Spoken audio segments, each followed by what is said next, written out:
We gaan nu over in het Engels, want we hebben een internationaal panel hier. Die ik zo ga voorstellen. Of laat ze zichzelf voorstellen, misschien makkelijkst. We will be talking about sustainability through innovations, which is a very general and broad statement. But I think once you listen to the experts, you will find out that sustainability and innovations are two of a kind. And of course my role is here on behalf of the European Co-Packing Association to see how contract packers and manufacturers can play a vital role in this. So, briefly a little bit about contract packing and contract manufacturing. If you use an example of a tea bag, if you actually make the tea, you dry it, you are a co-manufacturer. If you then blend it with different flavors, you're co-making. If you pack it into a bag, it's basically primary co-packing. And then if you use the sachet and put it in a display and use whatever kind of application you have, it's co-packing. It's secondary co-packing. Briefly for people to understand the difference between the two. So what I want to take you through quickly is some observations which I made on changes in the industry, changes which we're faced with in the with our customers, our consumers. Change is the only constant, as we know, but we have some serious changes going on at the moment. Brands were the center of the customer journey. Today it's people. Gen Z trusts influencers and algorithms over brand owners. If you think about that for a little while, when you're a brand owner, I think you have a challenge. And Gen Z want it now, and they want it the same day delivery.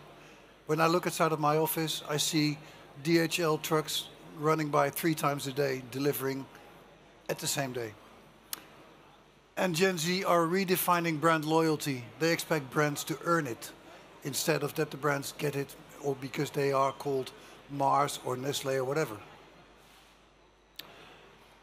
Some other observations and some other serious changes which I found. There is a trend in personalization. More products are becoming premium. There will be more SKUs coming on the market. Every run, which used to be 10 million, is now going to be 1 million, and it's going to go down even further. There's going to be much more differentiation on that part. Shorter life cycles and time to market is going to change dramatically. Just to give you an overview of the contract packing market, the contract manufacturing market, this is an example which I found quite striking from the US. Last year, $100 billion value in the contract packing and contract manufacturing. In 5 years' time, that's going to grow to 160 billion.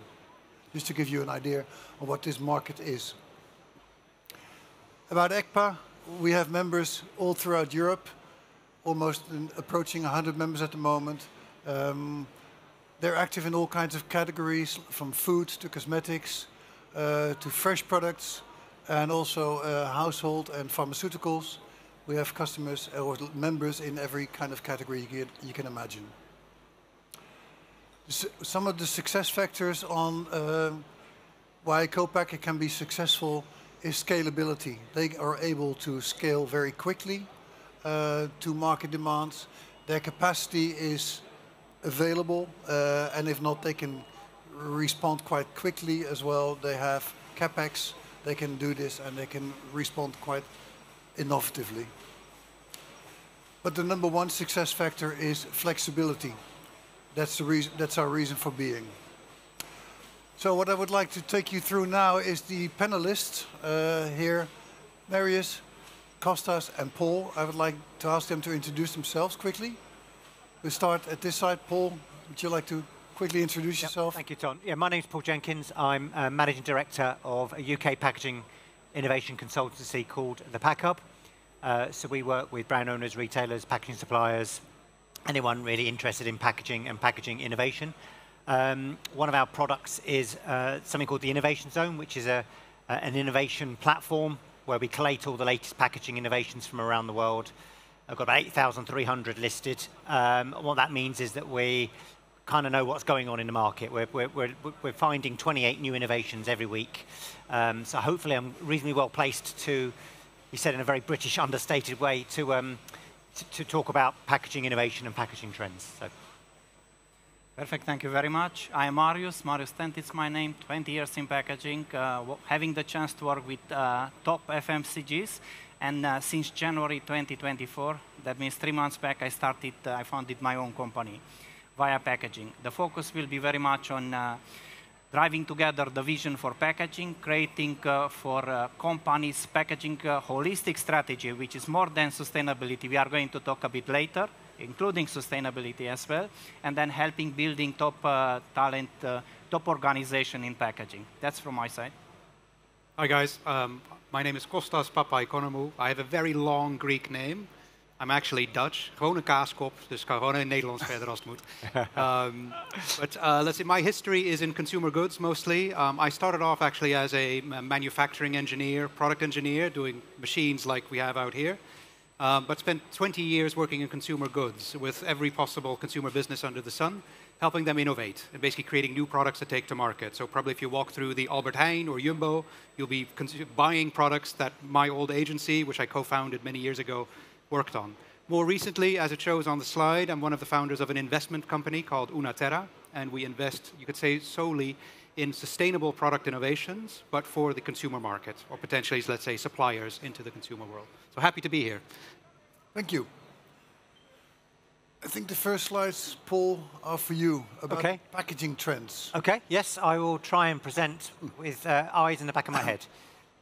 Which button do I walk around? The green one, no. sorry, the green one. Yep.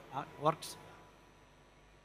Yeah, so as I mentioned, we've got this innovation zone platform, so that allows us to have a sort of a good global view of what's going on in the market. So what I've done here is focused on 4 dominant sustainable packaging trends. The first one is around paperization, as we call it. It's a bit of a doctored word, but what it's describing is a shift over the last 3, 4, 5 years from mainly plastic into fiber and paper-based solutions.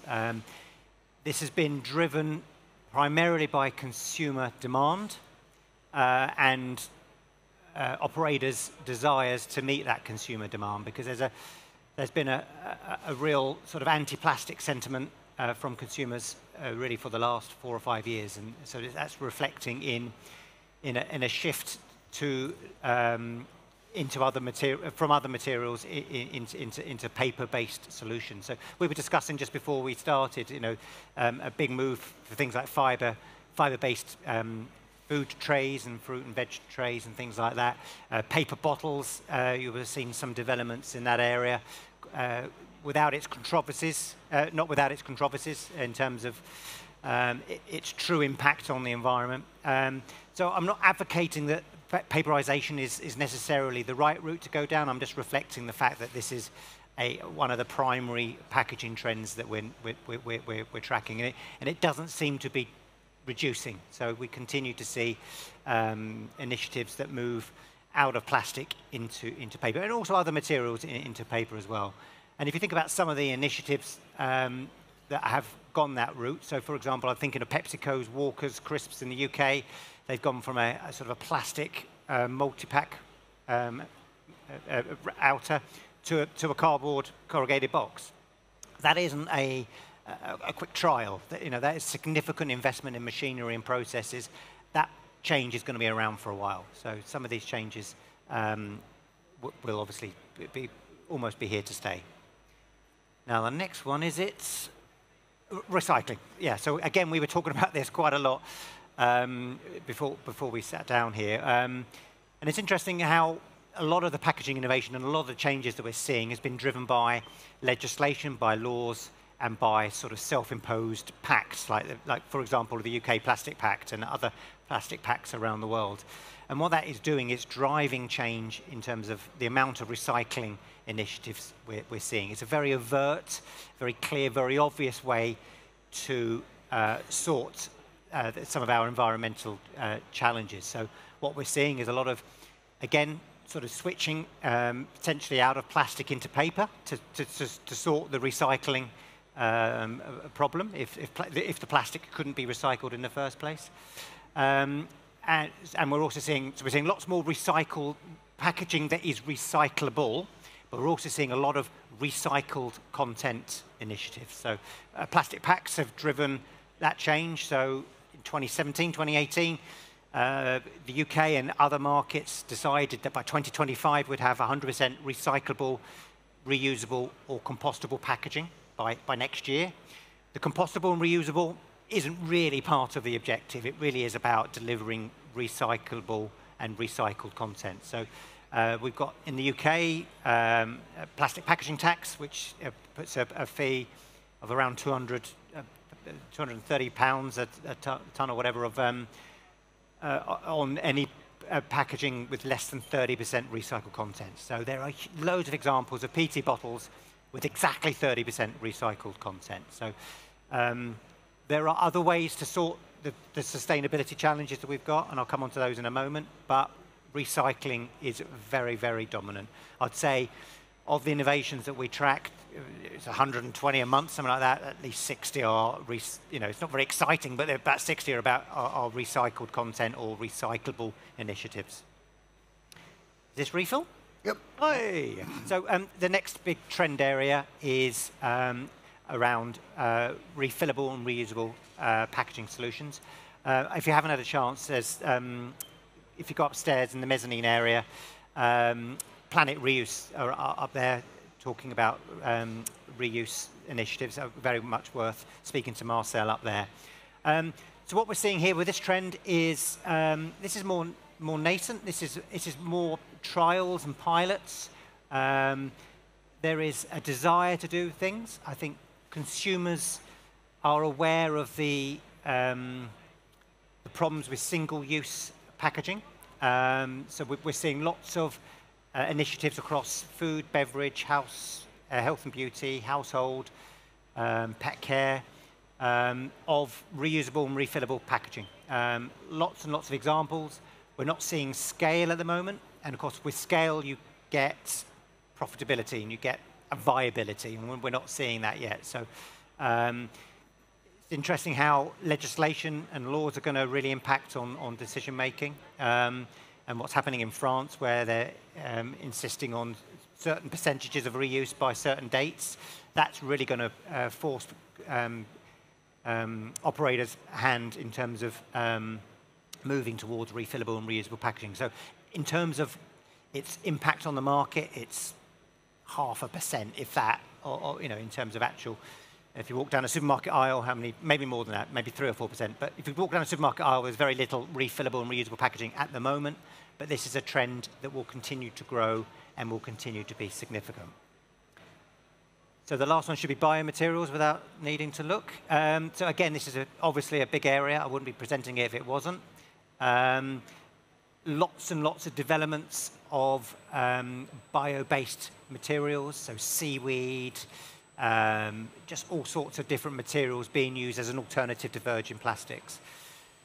We're not seeing scale. We're not seeing mass market adoption. I mean, there's some significant players in the market. Nopla, you may have seen them. They won the Earthshot Prize. They still talk about being a startup, and they're about 8 years old. So that's how slow the process is. But they have a seaweed initiative, which they've got various different applications. They started off by having it as like a blob that you could have for marathons. You could take in a portion of liquid, and the seaweed would just sort of dissolve in your mouth, and it was edible.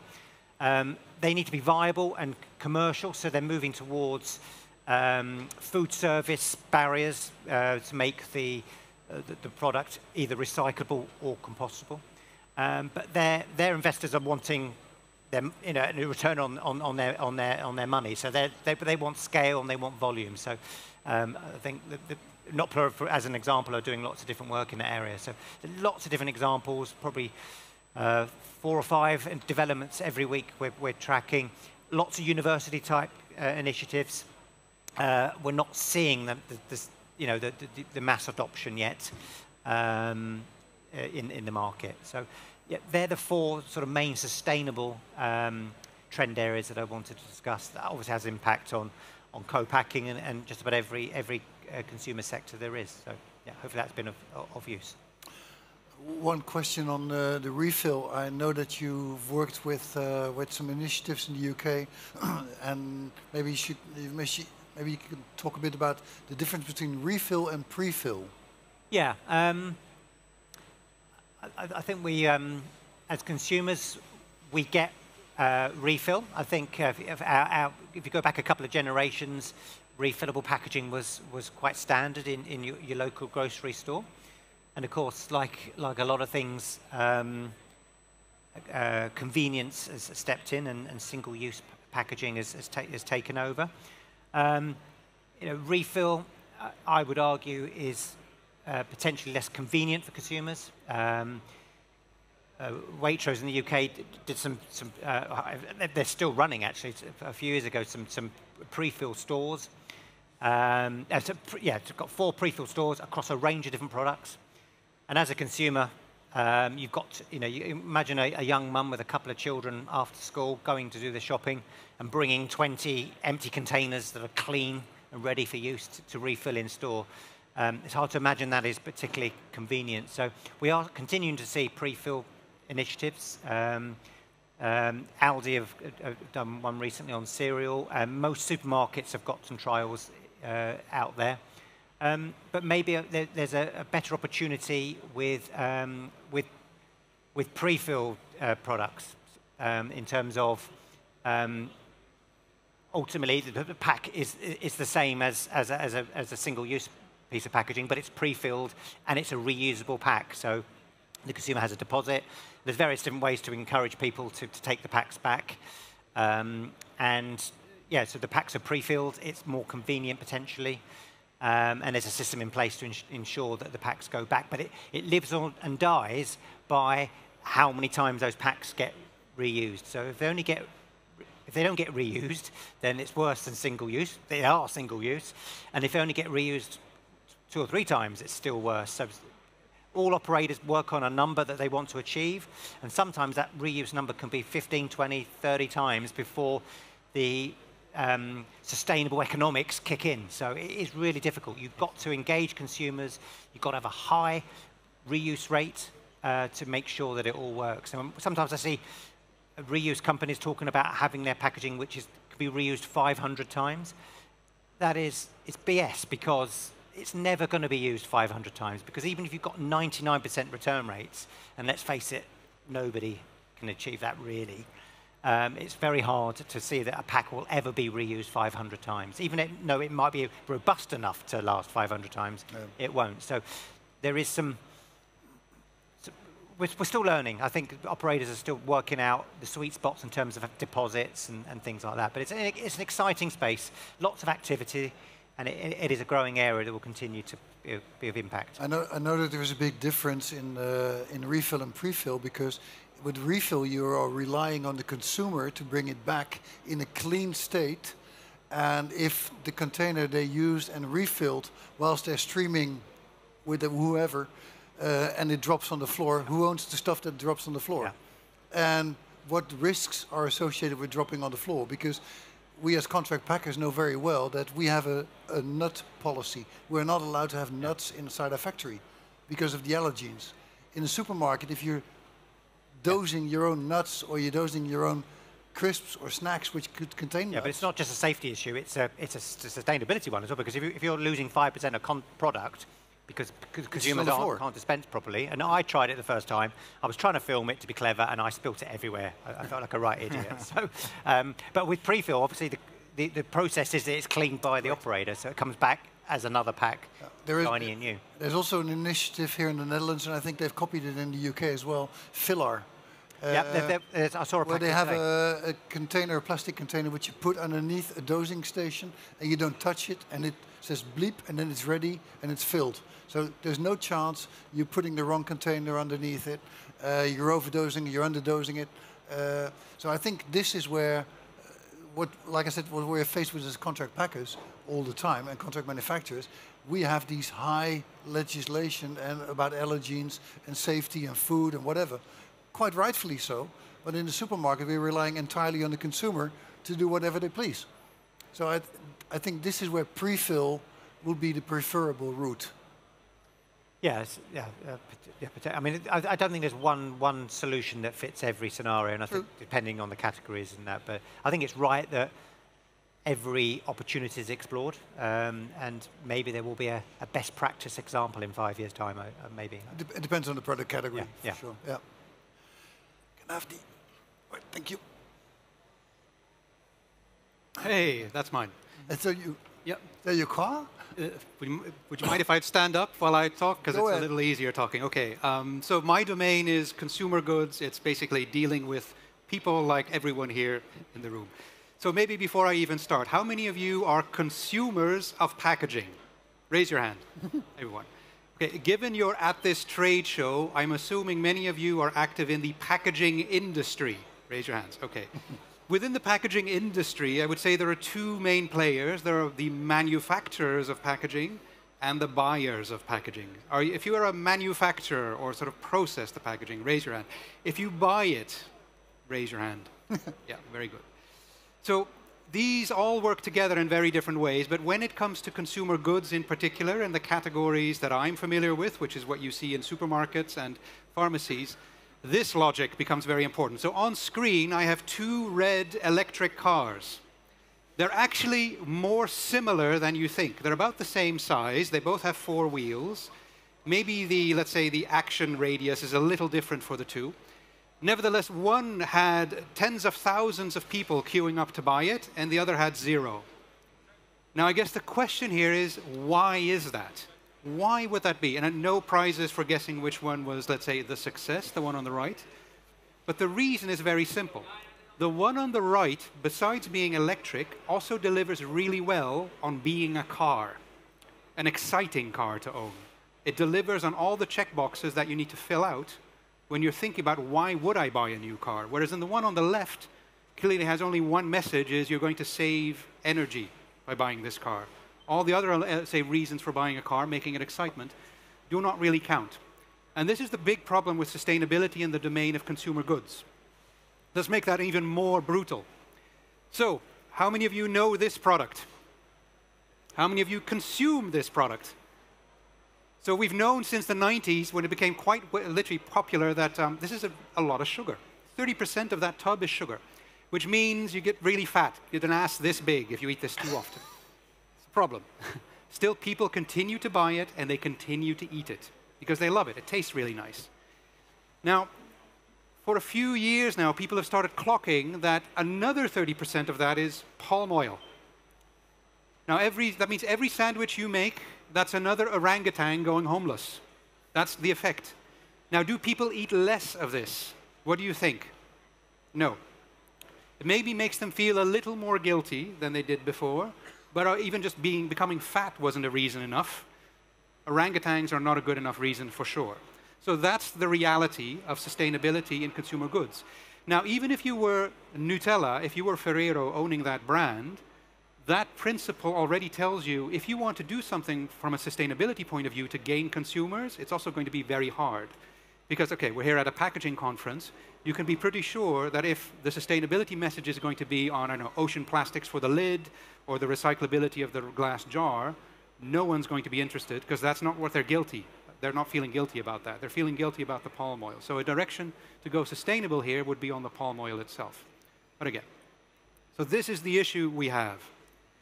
Now, when you work in business, in a corporation, creating packaging or trying to make money earning packaging, or selling products even in general, a big question to ask yourself, and this is a question I've asked to countless, let's say, of my corporate clients over the years, is who owns sustainability? Whose problem is it inside? I mean, you really see that it falls on one of two axes. It could sit more on the, let's say, the demand creation side, which is where marketing lives, or even worse, CSR teams, who sort of do it more from a PR point of view. Or it could sit on the supply side, where people make things. Now, where it sits leads to very different things. So if the ownership is nowhere really and low, then really the only thing this business is going to try and do is stay compliant. Whatever the regulation tells us to do, we'll do. And we'll do it as slow as we possibly can, because delivering to regulation, I kind of made the point a little bit from the audience in Mark, in your pitch, is if you can afford to pay fines rather than buying one of those expensive machines out there, then that's what you'll do. You'll pay fines. So remaining compliant, that's the least you can do. If the ownership sits on the demand side with marketing, what will they do if they have high ownership? They will try to tell stories about how green the product is, and how good it is, how sustainable it is.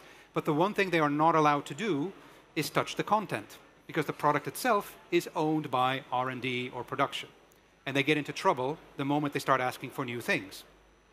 That's why they're two different divisions, maybe even sitting on two different continents if the business is large enough.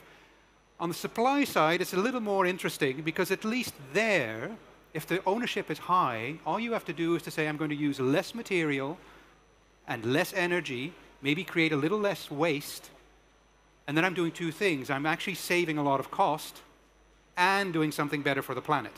So at least something useful happens there, but the problem there again is they're not really allowed to change the design or the function or anything that a consumer or their own marketing team would notice, because then immediately they're in trouble, because that happens, say, with a different owner.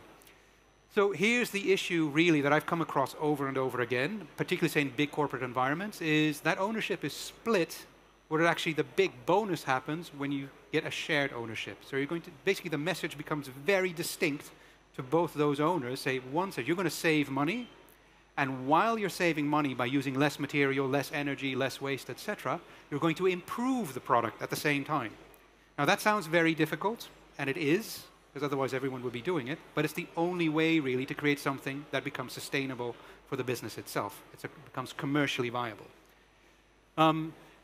So sustainability innovation, that is all about doing, you could say exactly that, taking stuff out of the product in a way, while maintaining the price point that you're selling it for. And depending on where you sit in the chain, so if you are a manufacturer of packaging for, let's say, the next business in the chain, then that's your assignment. Help them achieve this. Help them consume less energy, help them create less waste, and give them functionality which allows you to charge more for the product. Because a sustainable solution is not worth more money to no one. Because if anything, it's going to cost them more just to process it. You're inviting them to spend on new machinery and stuff like that, which you don't want. Now, I thought I'd share two more slides, which are basically from our selection deck at Unaterra, at the investment fund, when we look at new innovations coming into market. A little bit tying on to, let's say, the presentation about the award before this. And again, this is not rocket science. A lot of this industry around sustainability is made way harder than it really is. But this is a truth I've learned from, let's say, 25 years of working on innovation and innovative products, is whether you're in business to consumer, which is the top row, or business to business, the bottom row, it really is a play of, are you pulling in people with the right reason, and are you not making it hard for them to buy your product? Are you putting barriers in the way? And you probably already started reading what is on the slide, but again, this is not rocket science. If you're creating a consumer product, and you're asking the consumer to make an extra step while consuming the product, they're not going to do it. All right. It's very simple. Some maybe like 1% of the fanatics will, but most people will not buy a product which is more complicated to use. If you are selling your product into a business-to-business environment, and you're demanding of that client to change the infrastructure just to buy your product, they're not going to do it. If you have a super sustainable product, which is a liquid, when the whole industry is used to buying a powder, you're not going to win. Of course, this is not what the startups and scale-ups out in the, let's say, the startup universe will tell you, because they will tell you they can change everything. The reality, it just doesn't happen. So that you have to keep in mind. And my last slide is basically just to prove why that is. So this is a model called pace layering. It comes from a book called The Clock of the Long Now. And what it shows is how different things evolve at different speeds. Now that top layer, which is labeled fashion, that is literally the flavor of the day. That's if you're manufacturing food products, it's switching from vanilla to chocolate flavor. It's sort of whatever is the small change you want to make. And that you do to keep attention to your product, maybe to please a few consumers or a few retailers in between. What changes much slower is commerce. It's sort of how people exchange value. So saying you're going to sell your product through a new channel That's a big deal, actually, already, because it's not what the industry might be used to. Infrastructure, of course, is everything from factories to roads. Governance could be regulation in the industry or the category, but could also be religion. And then it gets really interesting. It goes into culture. These things evolve very, very slowly, and depending on where you pitch your product, which you want to take to market, the number of levels you change is basically just incrementally making your problem more difficult. And if you are not using the layer below, you're making it even more difficult. So if you have a product which is really just a new flavor or a small tweak, and you're not using the infrastructure or the way people are using to trade, it'll fail. If you suggest to change the infrastructure, but you do not have regulation demanding it, it's going to fail.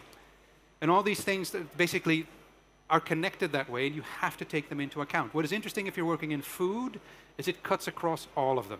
Because food, of course, starts all the way at the bottom, is a natural product, and is deeply sort of connected to culture in the way it's consumed, which is a fantastic reason, might also be bad news in the sustainability domain, why a lot of the plant-based proteins aren't working. An Italian mama is not going to make her meatballs for her historical recipe using some kind of fungi-based, plant-based meat. She's just not, and never will. And realizing that some of these things that are being presented as big opportunities are actually very, very, very niche. I'll leave it at that. Plenty to talk about also with the three of you as we go forward, but that's my input for this little chat. Thank you, Costas. Very good. Marius, Thank up you to very you. much. I'm going to do the same. I cannot stand down, you know, when presenting. The next decade will be so much about packaging. There are many people who are going to say it's all about it's going to be all about packaging. You know, we can argue, but maybe we are going to see in the next 10 years much more innovation in packaging than we ever seen before. I'm going to talk a bit about packaging innovation and packaging sustainability in the next couple of minutes. First, what is packaging for you? I really have a question to the audience. I have only two answers here. Who does believe it's a cost driver? It's a cost. Any hands up? You think it's a cost? Cost. Who does believe packaging is a value driver? I think we have a bit more people here. After 20 plus years in the industry, I really can say really packaging, if it's done right, this can drive a lot of value for the business. Then moving forward, innovation. Packaging innovation is going to be the king for the next 10 years to come. But how that's going to happen? It's going to be actually, you know, very much, you know, to clarify between innovation and sustainability. Everyone is saying, you know, it's going to be all about sustainability. Let's be super clear. Sustainability is going to be extremely important, but innovation is going to be much, much bigger than that, actually. Includes sustainability, but it's much more bigger than it. What we are going to see moving forward, there is a need to innovate, differentiate, because being just regulatory compliant, everyone is going to do. Just think to PPWR, recycled content, everyone is going to have. Recycle by design, everyone is going to have it. How you are going to stand up, you know, if everyone is going to do the same?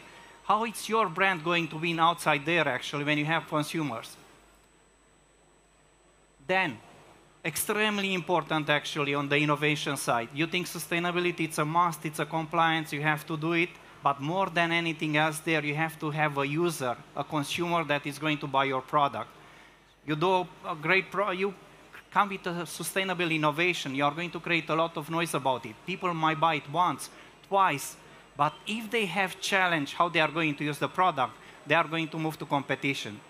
That's why it's extremely important. You do what you have to do for sustainability, but on the other side, you really have to make sure you think what is in mind of that user. How you are going to eliminate, if you look across the user journey, actually, any pain points there. How you are even going to kind of stand out when you are in shop, actually, because they have there are so many choices there. How you are going to be better than the others. Again, value is going to make the difference for users there. And something super important to get things really taking off, you'd have to think value for end user, but as well, super important, you have to think value for the business. That's the way how things are moving, actually. Then, I really try to make it very sharp here. If you look really, we said consumers at the end of the day, actually, every player across the value chain has to think to consumers. And actually, more you go towards left, tougher it's going to be there. If you are a FMCG, you really have to think how you are going to add value to your users. If you are a packaging supplier, you have to think how you add value to your FMCG, but as well to end users. People, if you look users, they are not looking for coefficient of friction. They are not asking you for OTR or WVTR, whatever values there. They really want an experience. And more everyone on the left is going to think how they offer innovation, how they think they are adding value for end user. They are going to be much more competitive, actually. I think this is really the end of the game. If you know you're a co-packer, you know exactly what it's the end user wants, but you know as well the guys who are packing the stuff on your side. You know how you kind of drive innovation for them, how you can offer value. You need to know your market very well. You need to learn very well your end user. That's the only way to drive value.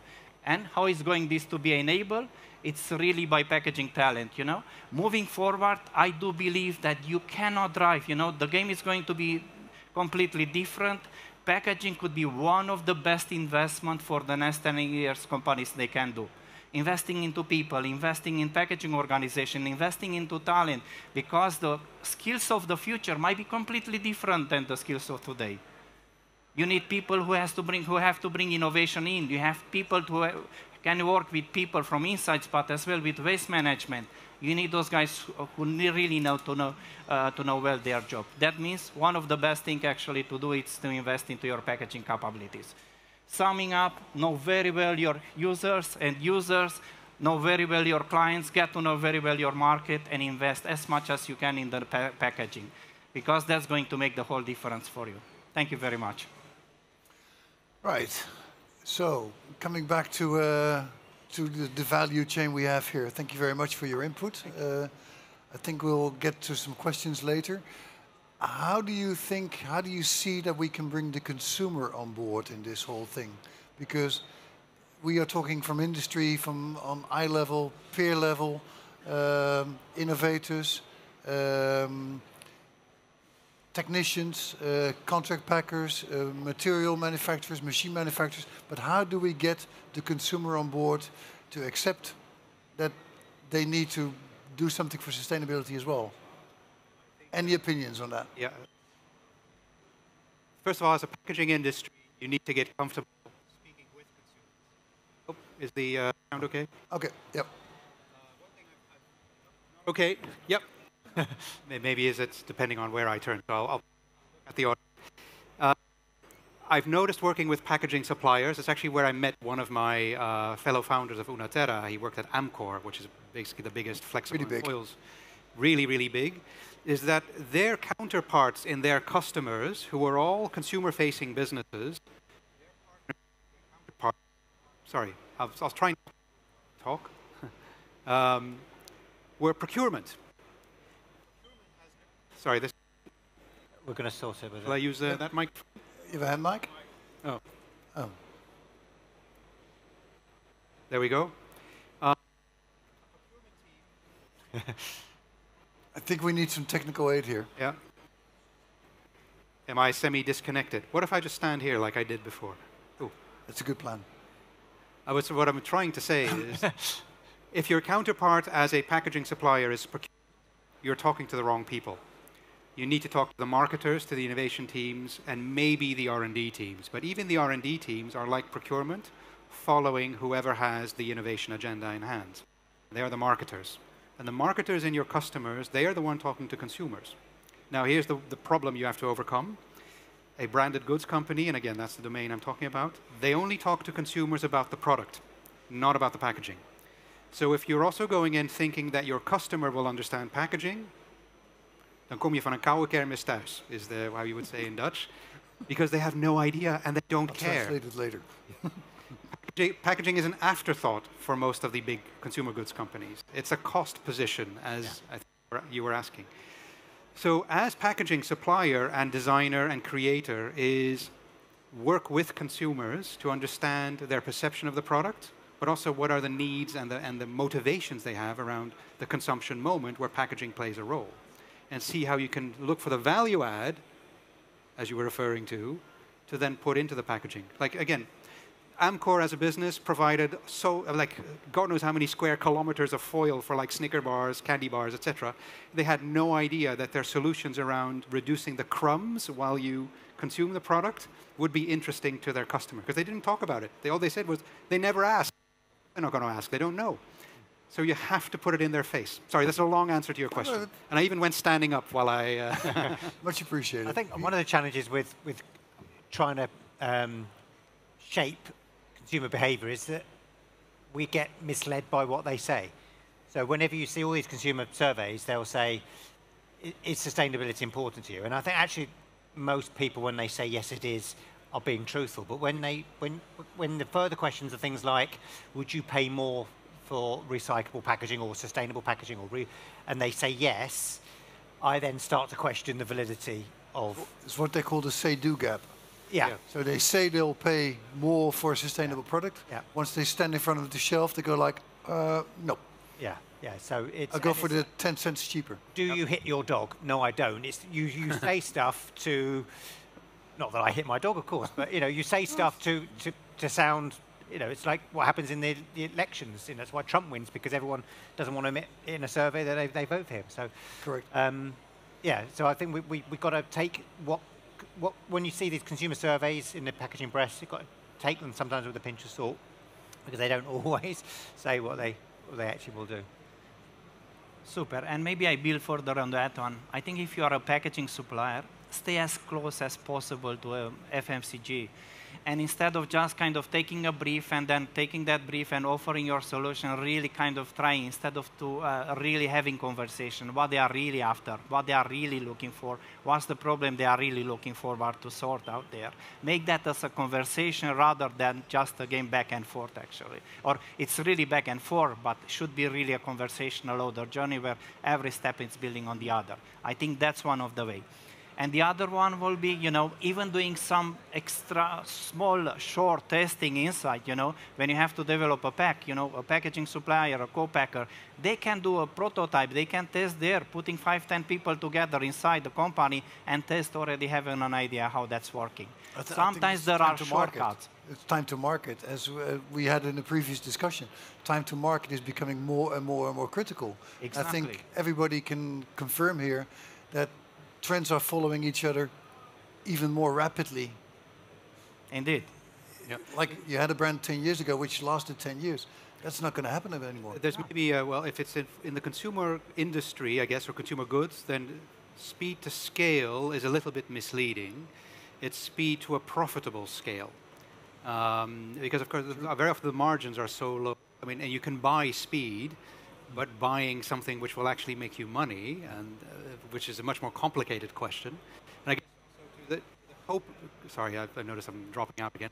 The co-packaging industry has a challenge, of course, because are you going to be their final solution for scale production, or are they eventually going to take your solution in-house, for example? Are you a temporary partner, or where in that journey do you sit? The more value you add, and I think there's a gentleman here who could confirm this, that the more value you add to the whole process, the longer you'll stay in business. Mm-hmm. We all have the famous brand here in the Netherlands called Rituals. Yes. Which is a beautiful brand, but Rituals does not make anything themselves. It's contract manufacturers. Same thing goes for Gillette, the razors. They do not manufacture anything themselves anymore. They build a brand. That's what they're good at. Yeah. Putting it in number 1 and number 2 position in the market. Indeed. That's what they do. This is what they do for a living. But actually producing it, it costs them way too much time, way too much money, and once the product doesn't succeed, they have to write off the whole factory. Why would they? Yeah. But this is what I think the example you gave about the 2 cars. Let's look at these cars, because let's say they do the same range and the same performance. They drive you from A to B. The first one on the left wasn't successful. Nobody recognized it, except for from the Flintstones, maybe. It was called a Chevrolet EV1. Oh, God. Did it ever exist? Yeah, but I only made a number of them because it was also connected to some kind of government grant. Okay. I think it was. But the run on the other side was very successful, and that's basically because the packaging, the concept, was engaged with the consumer. Yes, I think a word which it's in this slippery topic is desirability. And desirability, what makes something desirable is very defined by the category it plays in. And the great thing you have as a packaging provider is you're probably the team, basically the dimension, translating those desirability cues at the moment of sale. So you have a tremendously important story to tell, an important role to play. The challenge, again, bringing it back to sustainability, is doing it in a way which is, I guess, truthful and also realistic. Because just saying people want sustainability for the reasons Paul was saying, well, it's because they may say they want it, but if they have a choice, the main thing is they want the product to be desirable.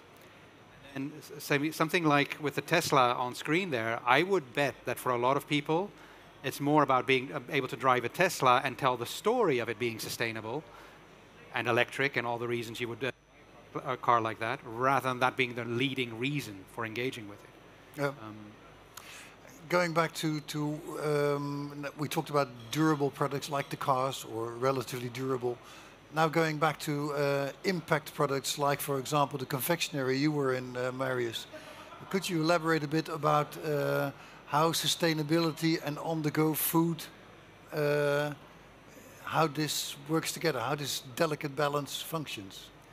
I think sustainability is going to be not only on the go, it's going to be across everything actually, but it's going to be a huge role there, yes, because people are playing, you know, are using product in different locations. Right? And I think it's kind of the key, it's overall, like for everything, they're building an earlier conversation, how you get something which is desirable, how you get something which is viable, something which is feasible and sustainable at the same time. That's why really the kind of true innovation has to kind of get the spot, the middle point of all of those four actually.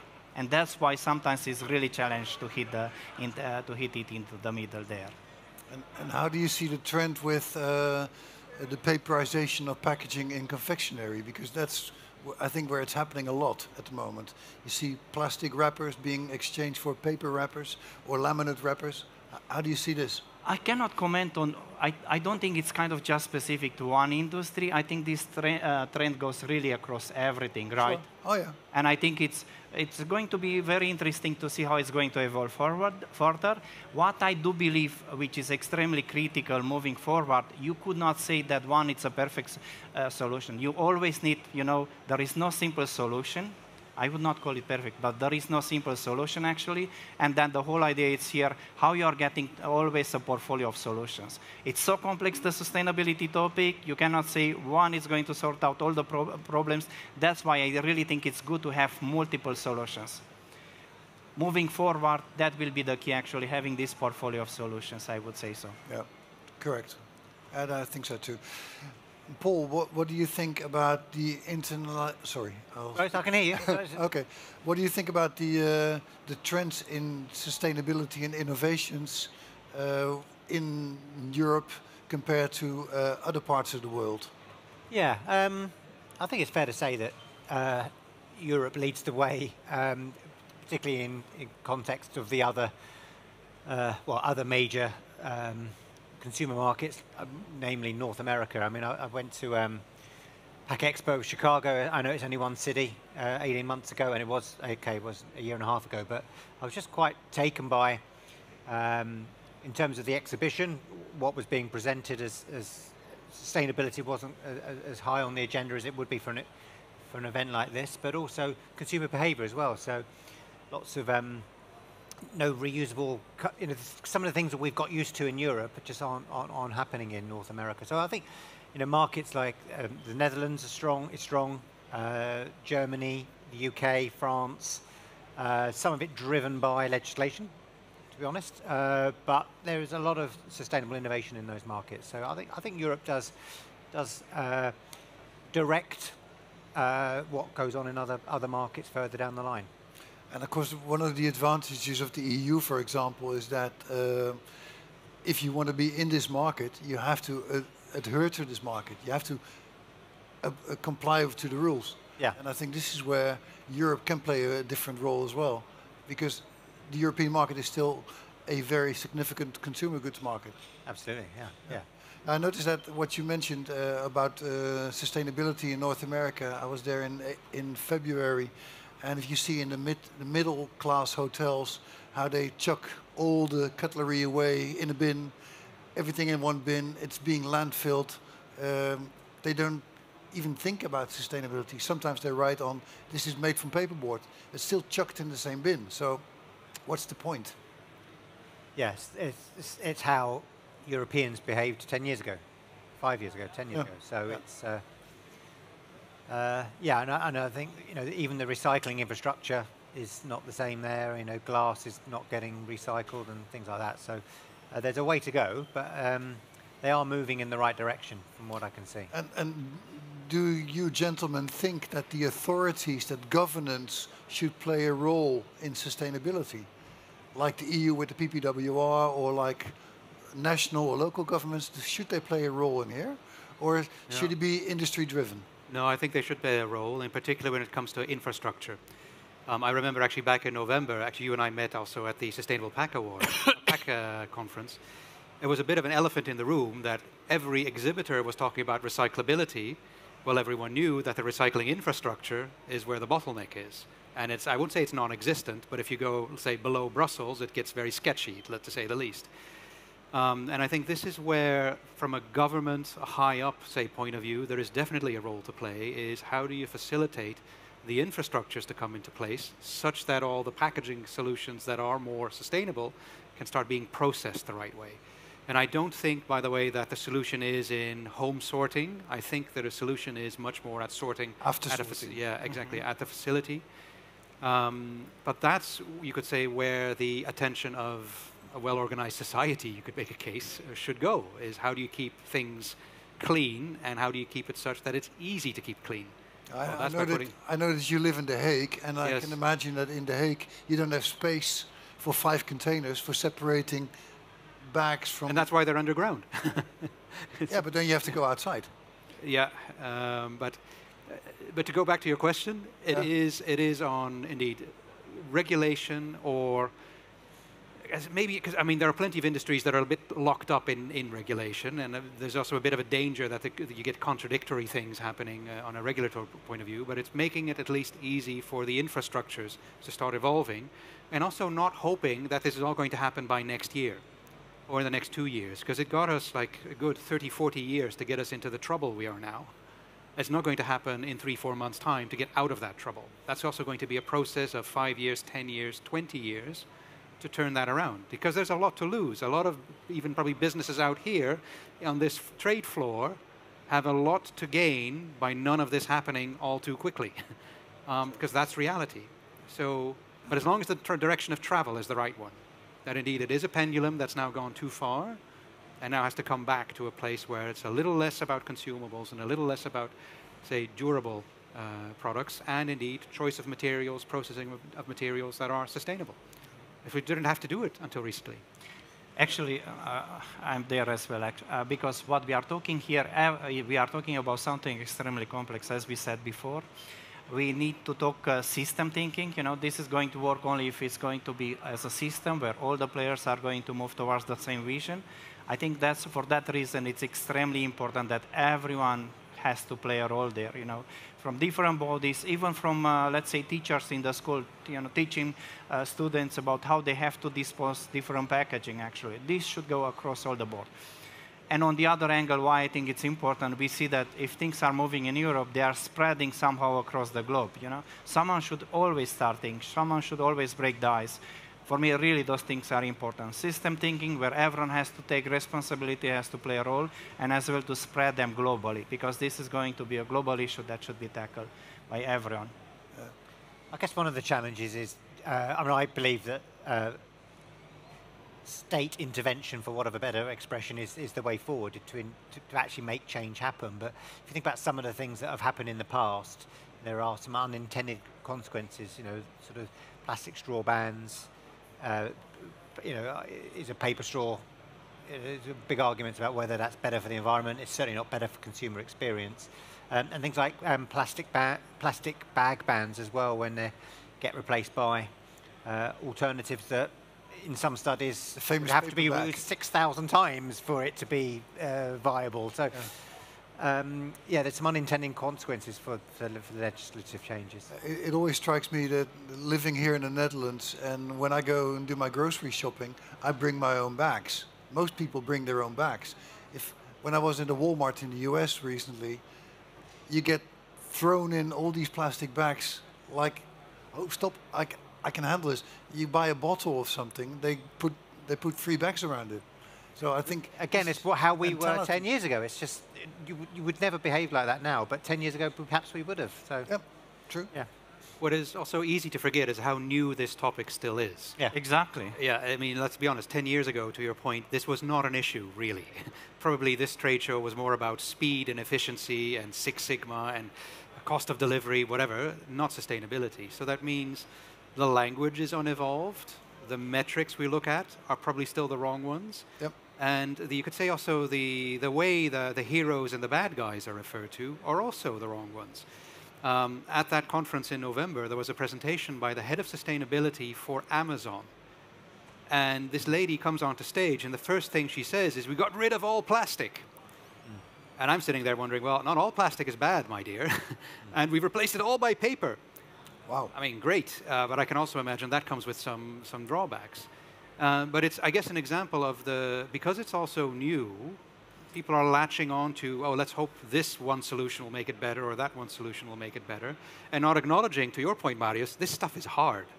And plastic is, I think, a little bit over-focused on as a word of evil, I would almost say, when actually most of it is the path to solution. It's just a different use of it versus what we've been doing for a long time. But that's all, I mean, again, it's a new way of looking at industry, so it's baby steps still. It's going to probably 10 years from now, we'll be looking back at today thinking, wow, did we really think it was that hard? Well, yes, we did, because we didn't know what we were doing yet. I personally have a strong opinion about this because I think the paper industry, and I'm material agnostic, so I work in both industries, but I think the plastics industry have been too long thinking that they were indispensable. And the paper industry, the public relations in the paper industry have been very good because they've been giving the consumer the idea that if you touch paper, you're touching a tree. You're holding a tree. You're doing the right thing. And with plastics, also supported by the NGOs, plastics is evil. You have the turtle in the sea with the plastic bag or the straw. Whilst, first of all, that plastic bag didn't get there by the plastic industry. That was dumped there by somebody. Yeah. And secondly, if you look at the scale and you look at the carbon footprint of paper versus plastics, it is definitely a much more nuanced story. Yes, it's a nuanced story, and modern media does not work on nuance. Correct. It works on sound bites. Sound bites. No, I fully agree with that. And that soundbite used to be that paper. I remember watching MTV as a kid, and it was all about, you know, don't kill the, you know, don't cut down the rainforest by using too much paper. Exactly. Plastic wasn't the evil, paper was at that time. Yeah. It's just interesting how it's sort of been reframed, I think. When I was responsible for the Pringles cans some years ago, and for those of you who don't know, Pringles can is recycled paper with a laminate on the inside to prevent the content in the in the recycled paper to migrate into the product. So it protects the chips against the mineral oils. And somebody once said, why don't we use virgin fiber for it? And the answer was very simple. We don't have enough trees in the world to accommodate all the Pringles cans with virgin paper. And I think the same thing goes for other materials in paper. We rely on recycled contents as well. But then, of course, you have the challenge with food packaging. Because you can use, as you have in the UK, 30% recycled in plastic packaging, but you're not allowed to use it for food packaging. Yeah. So you can only put it in non-food packaging, unless you come up with a barrier which makes it more difficult to recycle. So one ministry is asking you to add recycled content. The other ministry says, if you do, you cannot use it. So that's a bit of a limbo which we're in. It's a bit of a limbo. I think what is, okay, this is maybe, I think it's a safe audience and a safe group of people to say this, but a lot of the regulation, but also a lot of the ambitions expressed around what is good for packaging have been expressed by people who do not come from the industry. Oh, yes. I think in Absolutely. the Netherlands, if you look at typical government, it's not populated by engineers or people who have a background in manufacturing. There are professional politicians. You might remember 2018, 2019, before the whole world went crazy with COVID, it was 2 years where your LinkedIn feed, like it was one pledge after the other of a CEO pledging for something green, something virtuous, that they were going to achieve within 5 years. And that was a great period for our agency because we saw all these pledges coming through, pledging ridiculous stuff.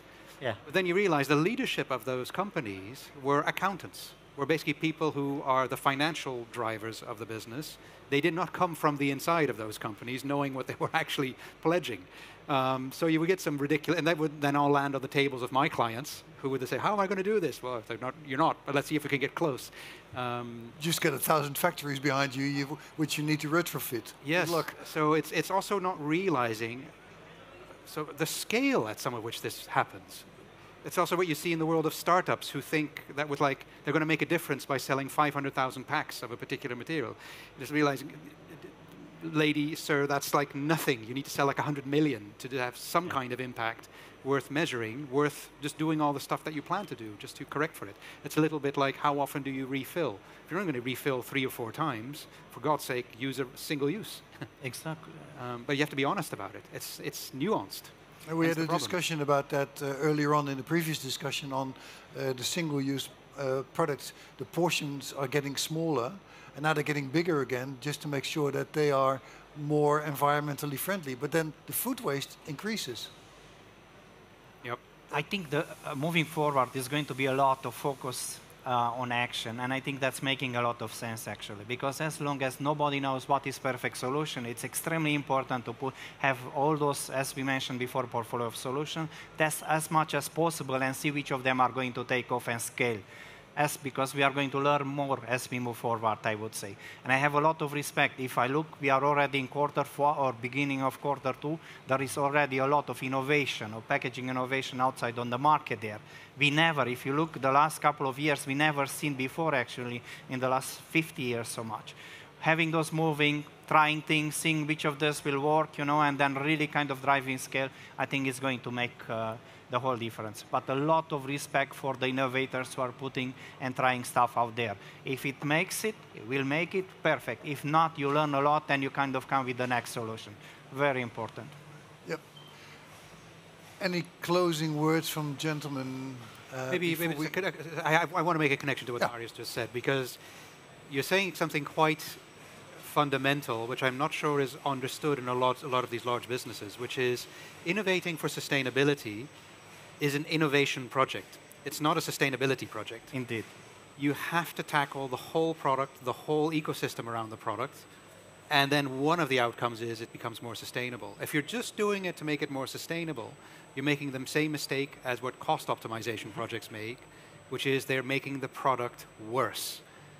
And cheaper, but worse. If you only make it a sustainability initiative, you're going to make the product sustainable, but worse. It has to be an innovation project where you tackle them all at the same time. Indeed. So I just want to elevate that from your really message. Super, thanks a lot for doing that. So basically there has to be something in it for everybody. For everybody, yes. Otherwise it's for nobody. Exactly. Yeah, makes sense. Yeah. Paul, any closing thoughts? Only that it isn't an easy subject. You know, it's nuanced. There isn't one solution that is the right one. There is all sorts of difficulties around the messaging, around in terms of accusations of greenwashing. There is interpretations of things like different life cycle analysis. I mean, you can basically prove one pack format is better than the other on one particular sustainability measure compared to another. So it's just really difficult. You know, we've got all sorts of economic factors, wars, and viral diseases, and all these things that have makes things just really difficult. So it's good to come to an event like this where you can see some of the sustainable initiatives being tried. One of the things I always find funny if you come into any party or any family, you go and you work in packaging, and everybody starts beating you up about, I give this example quite often, the meat tray. So there's a tray, with plastic tray, normally made out of polyester or polypropylene, with a piece of steak in there, and there's got a film around it, and everybody beats you up on, why can't this be more sustainable? And if you look at the carbon footprint, the tray, the packaging is only 2%. The meat is 98%. But everybody bitches about the packaging should be more sustainable, let's tweak it to 1%, and let's make it thinner and thinner and thinner, which could actually have a negative effect on the the shelf life of the meat, which means that the meat will go off faster than it should be. So I think we should not beat ourselves up. Packaging is just a very small percentage of the carbon footprint of a total product. In the meeting we had this morning, Taco Kingma said it's between 5 and 15%, and the bottle of water will be the highest. I think if you look at the meat, for example, which is the worst, it's between 1 and 2% for the packaging, and 98% for the product. So actually we should not be beating ourselves up too much. I mean, think how heavy a bottle of water is full, and then take it out, consume it, and the actual plastic bottle is 5% of the weight of it. People are always transporting water is the challenge, or the opportunity to produce, not the exactly. Have these little fountains where you can refill your bottle. You see there's more coming in as well. So. And I think we have really to end up in a very positive note here, optimist actually, because if you look, back to what you said, Costas, a couple of years back, we're not so much move, was not so much awareness. Now it's everyone is aware, things are moving, regulation is coming. I really think we are going to see a lot of move in the next 10 years to come. Any thoughts or questions from the audience? Anybody wants to pose a questions to these international panelists? If not, 20% then chance it'll be you. or you want to ask them questions. If not, then thank you very much for your time, and look forward to seeing you in the next event again. Thank you. Thank you. Thank you.